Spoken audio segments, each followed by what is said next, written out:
Olá, amigos. Aqui no Brasil é constante a troca de treinadores nos clubes. Aí eu fico pensando, o que Abel Ferreira, Juan Pablo Vojvoda e Pedro Caixinha têm em comum? Além de serem estrangeiros, são os treinadores que conseguiram emplacar trabalhos de longo prazo em seus clubes. Estão há alguns anos aí em suas equipes e se tornaram exceções. O Tite, por exemplo, foi demitido do Flamengo semana passada sem completar o seu primeiro ano de trabalho, mesmo tendo ficado na seleção brasileira por 2 Copas do Mundo.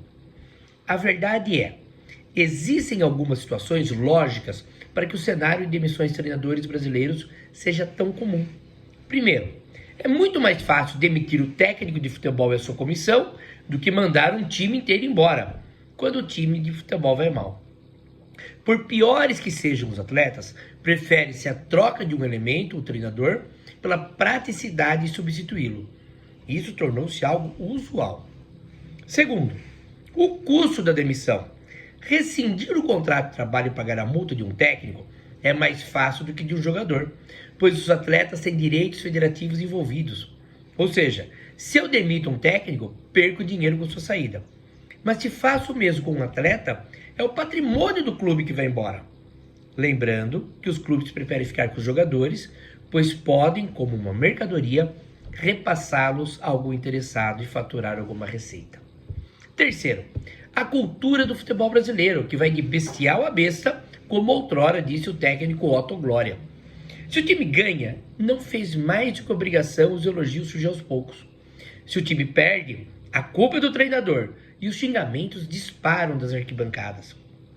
Quanto a isso, Zico, Galinho de Quintino, maior ídolo do Flamengo, um dia disse, quando questionado se poderia trabalhar como técnico do Mengão: eu não suportaria ver a torcida que tanto me aplaudiu me chamando de burro.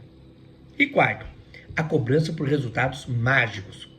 Sem tempo para trabalhar, joga-se no domingo, descansa segunda, viaja-se na terça e joga-se de novo na quarta, a insistência em vitórias torna-se impiedosa. Como colocar a sua filosofia e treinar seu esquema tático sem tempo para afinar o seu repertório de jogadas? Sobre isso, o Pedro Caixinha, em uma data FIFA, disse: folga na tabela não é férias, é trabalho. É uma oportunidade de treinar com mais tempo que não costumamos ter. Por fim, a instabilidade faz com que alguns números absurdos ocorram. O maior deles, o número de treinadores ao longo do século XXI por equipe.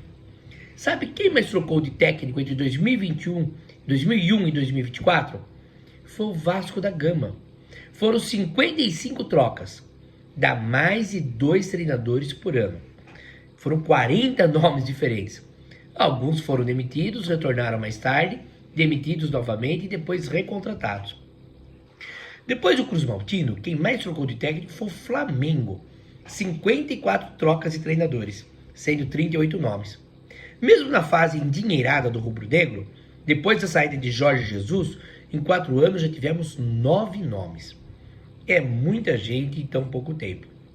Foram eles: Domenech Torrente, Rogério Ceni, Renato Gaúcho, Paulo Souza, Dorival Júnior, Vitor Pereira, Jorge Sampaoli, Tite e agora Felipe Luiz.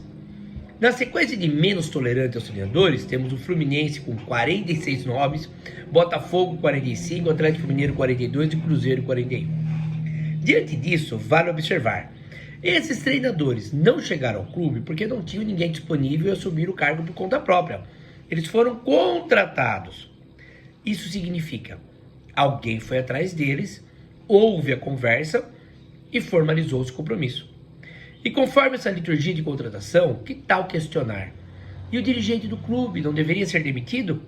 Se é ele quem contrata, é ele o responsável por trazer um profissional que não foi bem.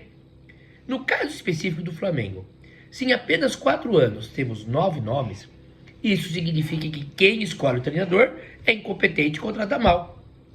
Por que o presidente do clube não demite essa pessoa? A resposta é simples: acordos políticos. Nos grandes clubes, o cargo de diretor de futebol faz parte do combo de negociação de apoio político.